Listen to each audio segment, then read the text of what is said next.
जय भीम दोस्तों, जय भीम। हिस्ट्री रिसर्च सेंटर में आपका स्वागत है। और वीडियो को आगे देखिए दोस्तों। इस वीडियो बहुत इंटरेस्टिंग वीडियो है दोस्तों, और आगे इस वीडियो को कंटिन्यू पूरा देखिए और चैनल को लाइक कीजिए, सब्सक्राइब कीजिए और बेल आइकन घंटी को दबाइए दोस्तों, जिससे कि नोटिफिकेशन आपको मिलता रहे दोस्तों। वेदों की रचना के काल के आधार पर वैदिक काल दो हिस्सों में बटा हुआ है, जिसमें से ऋग्वेद की रचना के काल को ऋग्वैदिक काल, तो सामवेद, यजुर्वेद, अथर्ववेद, ब्राह्मण ग्रंथ तथा आरण्यकों के रचना के काल को उत्तरवैदिक काल माना जाता है। सामान्यतः 1000 ईसा पूर्व के आसपास भारतीय उपमहाद्वीप पर लौह युग की शुरुआत हुई। उत्तर प्रदेश के अतरंजी खेड़ा नामक पुरातात्विक स्थल से प्राप्त लौह उपकरणों से हमें इस बात की पुष्टि होती है। तांबे और कांसे से कई ज्यादा मजबूत लोहे के हथियारों और औजारों ने जंगलों को आसानी से काटा और कृषि के उत्पादन को भी बढ़ाया, जिसके परिणाम स्वरूप उत्तर वैदिक काल में आर्थिक विकास और राजनीतिक विस्तार को क्रांतिकारी रूप से गति मिली। उत्तर वैदिक काल में हुए इस गतिमय विकास और विस्तार के कारण वैदिक सभ्यता के सामाजिक एवं धार्मिक जीवन में भी भारी बदलाव हुए। आज हम उत्तर वैदिक काल में हुए उन्हीं सब बदलावों को भौगोलिक विस्तार के साथ साथ राजनीतिक, सामाजिक, आर्थिक एवं धार्मिक बिंदुओं के आधार पर समझने की कोशिश करते हैं। तो आओ दोस्तों, शुरू करते हैं आज का ये वीडियो।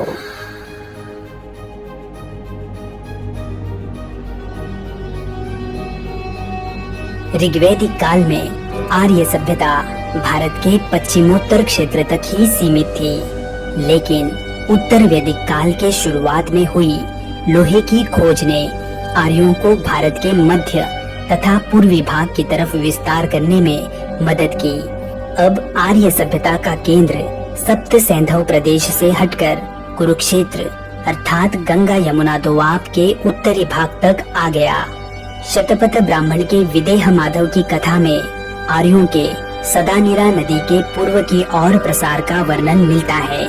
इसी के साथ साथ पूर्वी हिमालय में पड़ने वाले त्रिककुद, क्रौंच, मैनाक आदि पर्वतों का उल्लेख भी उत्तर वैदिक साहित्य में मिलता है। ऋग्वैदिक काल में जन, जो कि आर्यों की सबसे बड़ी प्रशासनिक इकाई थी, वो उत्तर वैदिक काल में और बड़ी होकर जनपद कहलाने लगी। जैसे कि भरत जन और पुरुजन ने मिलकर कुरु जनपद का निर्माण किया, वैसे ही पांचाल, जो आरंभ में एक कबीले का नाम हुआ करता था, वो अब एक प्रदेश का नाम हो गया। बाद में पांचाल इस काल का सर्वाधिक विकसित प्रदेश बन गया। राज्यों का आकार बढ़ने से राजा के महत्व, शक्ति और अधिकारों में काफी विस्तार हुआ। अब राजा का पद लोक नियुक्त न रहकर पूर्ण रूप से वंशानुगत हो गया। सभा एवं समिति जैसे जनतांत्रिक संस्थाओं का महत्व इस काल में कम हो गया। विदत का तो नामो निशान ही नहीं रहा। राजा के इस दैवीय उत्पत्ति का सिद्धांत हमें सर्वप्रथम ऐतरेय ब्राह्मण में देखने को मिलता है। अधिकारों की वृद्धि होने के कारण राजा अब सम्राट, एकराट और अधिराज आदि नामों से जाना जाने लगा। राजा की सहायता के लिए जो अधिकारी अर्थात रत्निन हुआ करते थे, उनकी संख्या में भी अब भारी बढ़ोतरी हुई। शतपथ ब्राह्मण में 12 प्रकार के रत्निनों का उल्लेख मिलता है। बलि, जो ऋग्वैदिक काल में राजा को दिया जाने वाला स्वेच्छाकारी कर हुआ करता था, वो भी उत्तर वैदिक काल में एक नियमित कर हो चुका था। इसकी मात्रा 1/16वां भाग हुआ करती थी। इसी के साथ साथ राजा की सेना और युद्ध में उपयुक्त होने वाले हथियारों की संख्या में भी बढ़ोतरी हुई थी, लेकिन पूर्णतः विकसित सेना का विस्तार होना अभी भी बाकी था। उत्तर वैदिक काल के सामाजिक जीवन में ऋग्वैदिक काल के सामाजिक जीवन की तुलना में काफी बदलाव देखने को मिलते हैं। हालांकि समाज आज भी पितृसत्तात्मक समाज ही था, लेकिन महिलाओं की स्थिति में अब भारी गिरावट आ चुकी थी। स्त्रियों के लिए उपनयन संस्कार प्रतिबंधित हो गया था। उनका पिता की संपत्ति से अधिकार भी छीना गया था। यज्ञ तथा सभा में प्रवेश से उन्हें वंचित किया गया था। ऐतरेय ब्राह्मण में पुत्री को कृपण तथा समस्त दुखों का कारण बताया गया है। इससे ऋग्वैदिक काल की तुलना में उत्तर वैदिक काल में हुई स्त्रियों की स्थिति में गिरावट को साफ तौर पर समझा जा सकता है। ऋग्वैदिक काल की वर्ण व्यवस्था जो कर्म पर आधारित थी, वो उत्तर वैदिक काल आते आते जन्म पर आधारित हो गई। व्यवसाय भी अनुवांशिक हो गए, जिससे समाज में अनेक श्रेणियों का उदय हुआ और वो श्रेणियां कठोर से कठोर होकर विभिन्न जातियों में बदलने लगी। इस काल में यज्ञों का महत्व अत्यधिक बढ़ जाने से ब्राह्मणों के महत्व तथा वर्चस्व में काफी वृद्धि हुई। ब्राह्मण को सर्वश्रेष्ठ, क्षत्रिय को उसके बाद, वैश्य को तीसरे, तो शूद्र को अंतिम तथा कनिष्ठ स्थान पर ढकेल दिया गया। ब्राह्मण, क्षत्रिय तथा वैश्य इन तीनों को उपनयन संस्कार करने का अधिकार प्राप्त था, लेकिन शूद्र को इस अधिकार से अपात्र ठहराया गया। यही से शूद्र को तुच्छ मानने की प्रक्रिया को शुरुआत हो गई। इस काल में केवल वैश्य ही कर चुकाते थे, जबकि ब्राह्मण एवं क्षत्रिय वैश्यों से वसूले गए राजस्व पर जीते थे और शूद्र अन्य तीनों वर्णों की सेवा में अविरत लगे रहते थे। ऐतरेय ब्राह्मण में चारों वर्णों के कर्तव्यों का वर्णन मिलता है। उत्तर वैदिक काल के सामाजिक जीवन में और एक नई व्यवस्था दिखाई देती है और वो है गोत्र व्यवस्था। वास्तव में जिस स्थान पर समूचे कुल के गोधन को एकत्रित किया जाता था, उसे गोत्र कहा जाता था, लेकिन बाद में उस शब्द का अर्थ बदलकर उसे वंश के साथ जोड़ दिया गया। इससे गोत्र वंशों की पहचान का मुख्य आधार बन गया।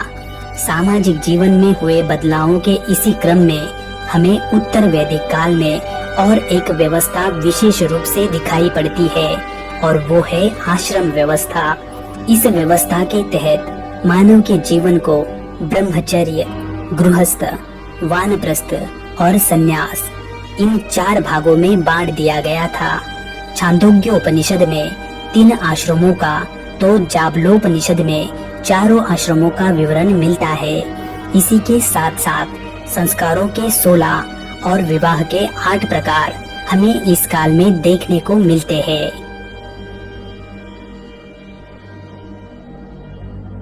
उत्तर वैदिक काल में पशुपालन की जगह कृषि समाज का प्रमुख व्यवसाय बन गया और इसका प्रमुख कारण था लोहे की खोज।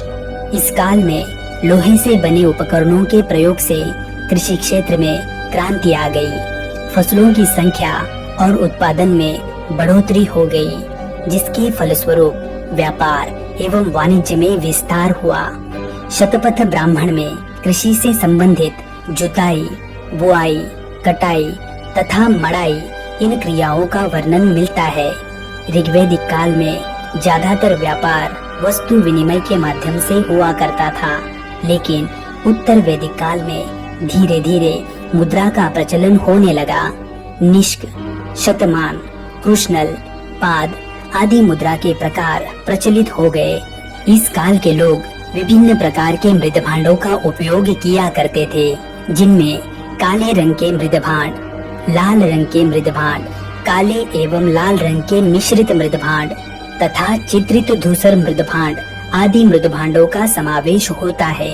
इन मृद भांडों को बनाने के लिए कुम्हार उद्योग भी बड़े पैमाने पर किया जाता था। तांबे और लोहे के अतिरिक्त इस काल में स्वर्ण, चांदी और शीशे जैसे धातुओं का इस्तेमाल भी हो रहा था, जिस कारण धातु गलाने का उद्योग भी इस काल का एक महत्वपूर्ण उद्योग बन चुका था। ऋग्वैदिक काल और उत्तर वैदिक काल के बीच धार्मिक जीवन को लेकर सबसे बड़ा बदलाव अगर कोई है तो वो ये है कि ऋग्वैदिक कालीन समाज प्रकृति पूजक समाज था, जबकि उत्तर वैदिक कालीन समाज में यज्ञ और कर्मकांडों का महत्व हद से ज्यादा बढ़ गया था। केवल यज्ञ ही नहीं तो उसके साथ साथ अनेकानेक अनुष्ठान, मंत्र विधियां, पशु बलि तथा नर बलि भी प्रचलित हो गए थे।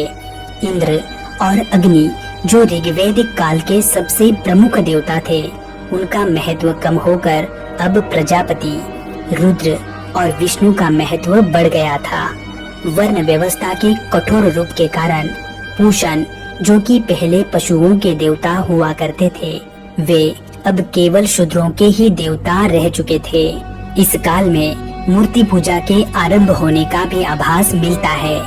रामायण और जय संहिता अर्थात महाभारत, इन दोनों महाकाव्यों की रचना भी इस काल में पूर्ण हो चुकी थी।